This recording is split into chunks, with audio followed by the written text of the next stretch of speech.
Alright, troopers, welcome back to the channel. And today we'll be going over the Republic Bricks Unilist 10 ATOT. This specific model has either 1,099 or 1,087 pieces. It is listed twice on his site, once as just the ATOT itself, and what as the combo with the dropship. I'm unsure where the difference is. It has a 12-piece difference depending on where you look at it. But where it's listed as just itself, it has 1,099 pieces. And again, I'm not sure why there's a discrepancy there, but 1,099 is what I'm going with, since that's what it's listed as it's by itself. I didn't go through and count all these. I just used the numbers from his site. But yeah, so it was designed by Days Customs and sold by itself. It costs $310. As a combo set with just the ATOT and the dropship, it's $575. And with the dropship, ATTE, and the ATOT, it is $800. So that's the retail prices. It is not currently on sale on any of those, to my knowledge. But I know the ATT and some other stuff is on sale at the moment, just for some Black Friday promotions from Republic Bricks. But I do not believe the ATOT is included in that. But yeah, as far as pieces, it was pretty good overall. The pieces were in new condition in most cases.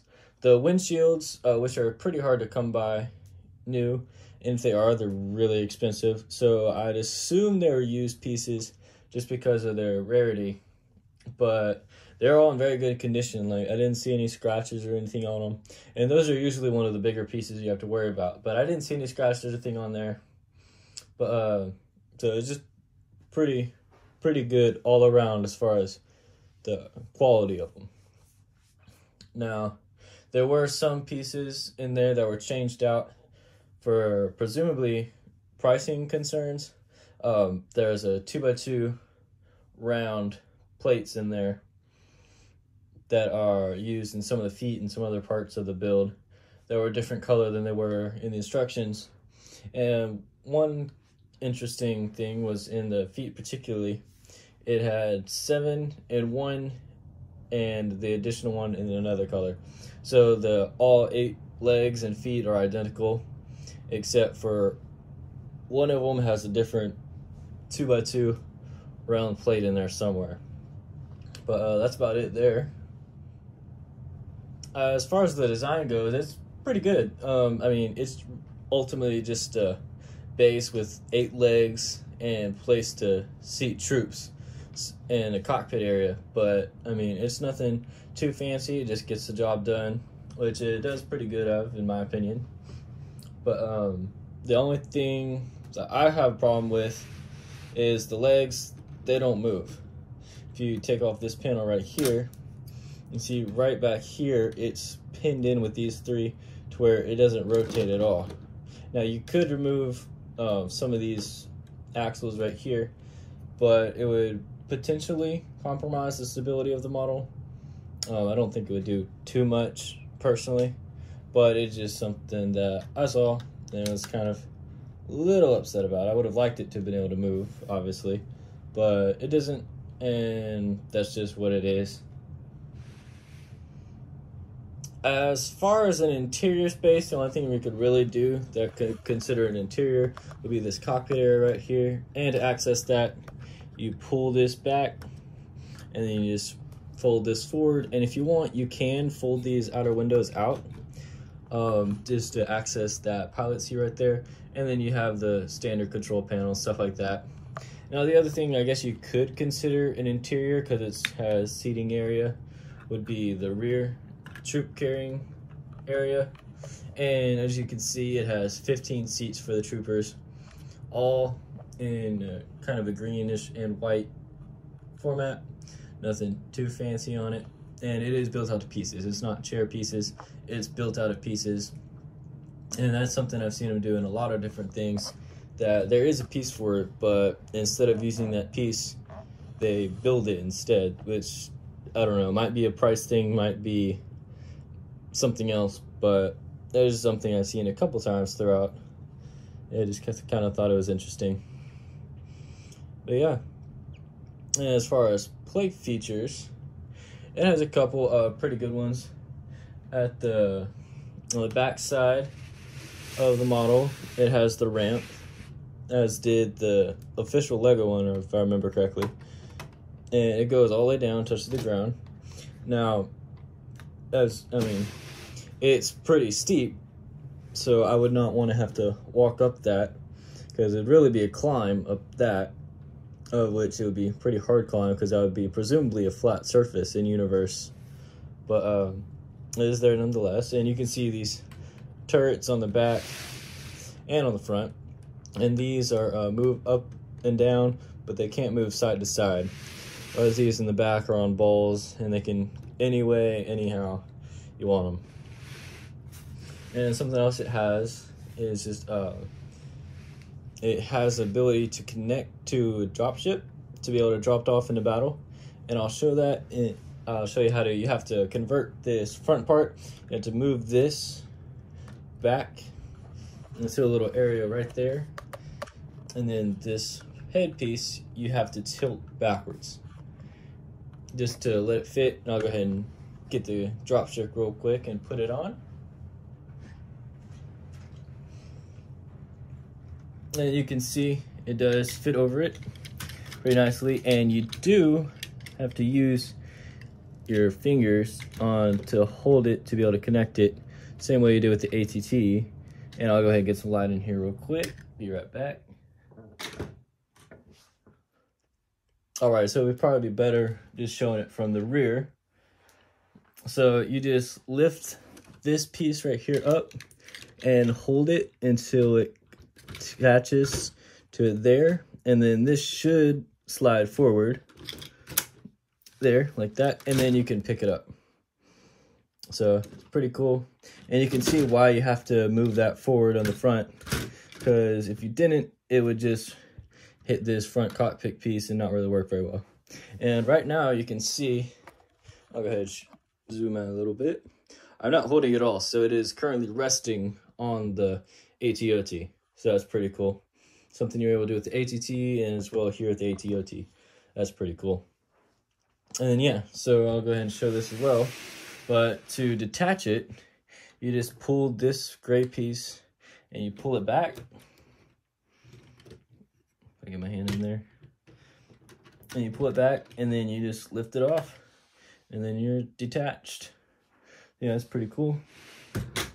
And then, of course, just to get it back to the display or other model, you just move the head down and then move that piece over, and then you're back into the display or play set there.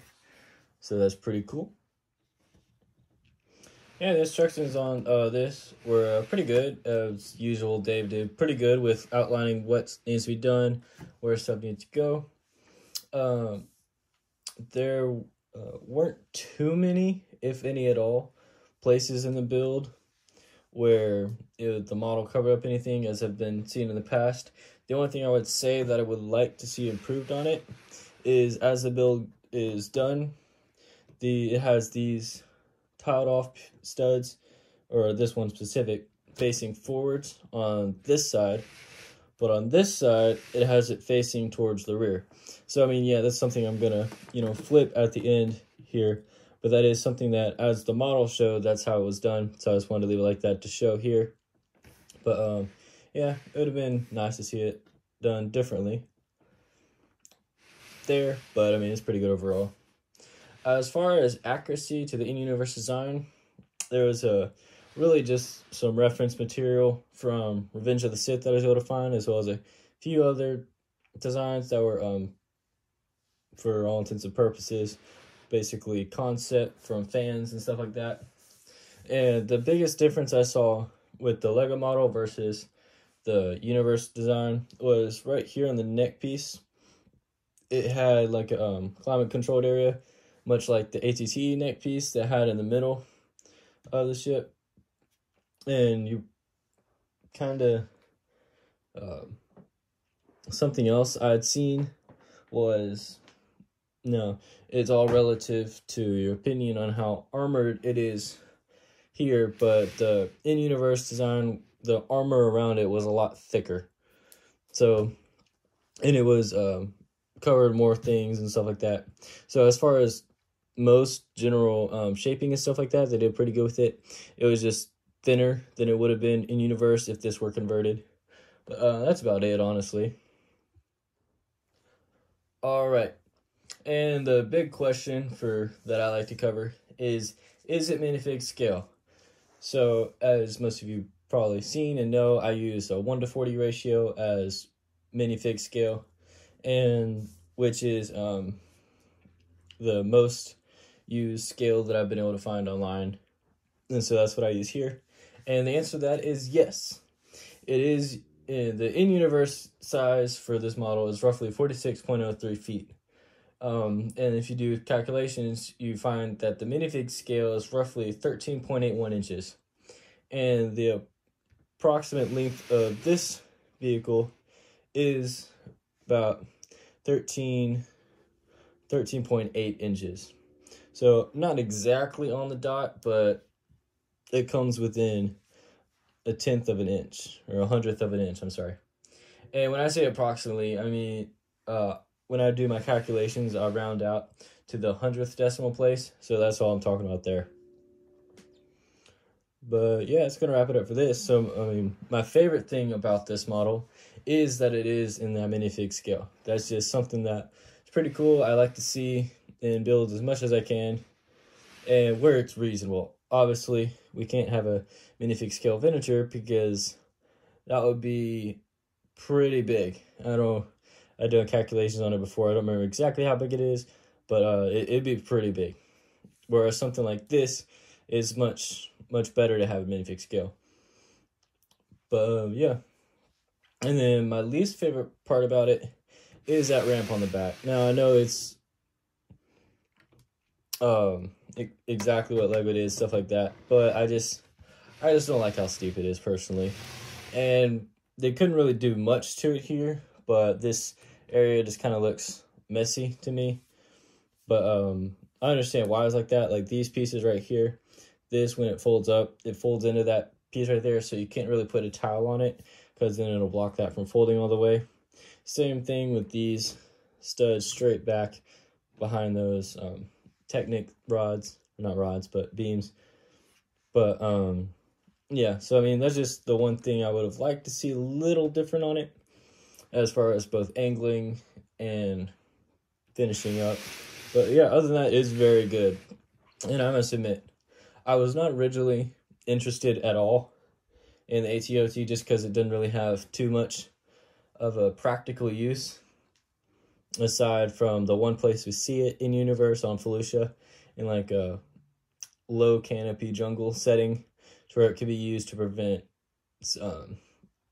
different, like, I guess, sneak attacks or sabotages, stuff like that, to where, but on infantry units. But yeah, so like for instance, in a low canopy forest area where it comes to about the height of the model, or a little higher or a little lower, it'd be almost perfect for repelling any infantry attacks, because they could just sit up here and then shoot down at any infantry approaching them. So I mean, it's pretty good in that aspect. And the other thing it could be used for, as far as a practical use, would be traversing muddy terrain, such as Minbon, if any of you are familiar with that. It was pictured in the Solo movie, as some other media as well. But it'd just be easier on the troops to stay out of the mud and be able to fight, stuff like that. But I mean, yeah, I mean, that's about it for practicality. I just don't really like it too much because of that. But I mean, the model itself is very good. And yeah, that's about all I have to say for today, guys. So if you liked the video, don't forget to like, comment, and share. And if you're new, go ahead and hit that subscribe button to see more content like this. So that's gonna wrap it up for today, guys, and I'll see you all on Tuesday.